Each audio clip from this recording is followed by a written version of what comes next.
काल जो प्रकार झाला त्याचा आम्ही कुठेही राजकीय भांडवल करण्याचा प्रयत्न केला नाही। कालचा प्रकार दुर्दैवी होता। समाजामध्ये अशा प्रकारचे काही माथेफिरू लोक असतात आणि देशभरामध्ये ते अशा पुतळ्यांवर, स्मारकांवर त्या संदर्भात चुकीची कामं करत असतात। शिवसैनिकांनी काल माँसाहेबांच्या पुतळ्याचं शुद्धीकरण केलं, तो पुतळा स्वच्छ केला आणि मला असं वाटतं की पोलिसांनी त्या संदर्भात तपास करून एका व्यक्तीला अटक केलेली आहे। हे असे माथेफिरू समाजामध्ये असतात, ते कोणताही राग कुठेही काढतात। मग कधी डॉक्टर बाबासाहेब आंबेडकर असतात, कधी महात्मा फुले असतात, कधी माँसाहेब मीनाताई ठाकरे असतात।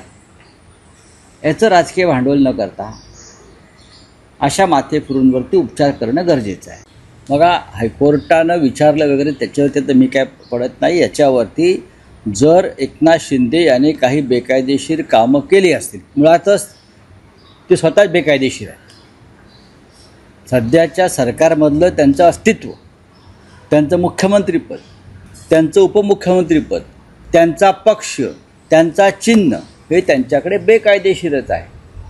अशी बेकायदेशीर व्यक्ती कोणतं कायदेशीर काम करेल याची अपेक्षा महाराष्ट्रानं ठेवू नये।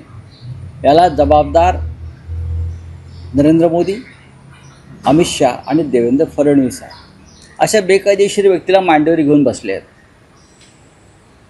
मिस्टर अमित शहा, देवेंद्र फडणवीस। त्यांनी कारवाई केली पाहिजे अशा बेकायदेशीर कृत्याबद्दल। कोर्टाला का सांगावं लागतं? आणि आणि आणि आणि कोर्टाचं ऐकतं आहे का सरकार? हे कोर्ट त्यांच्या खिशात आहे। कोर्टानं आदेश द्यावेत त्यांना कारवाईचे, या अशा बेकायदेशीर आदेश देणाऱ्या नगरविकास मंत्र्यांवर। नगरविकास खातं हे पैसे खाण्याचं सगळ्यात मोठं कुरण झालेलं आहे। मिस्टर शिंदे यांना जी आर्थिक सूज आलेली आहे ती नगरविकास खात्यामुळे आलेली आहे। हे काय हायकोर्टाला माहीत नाही?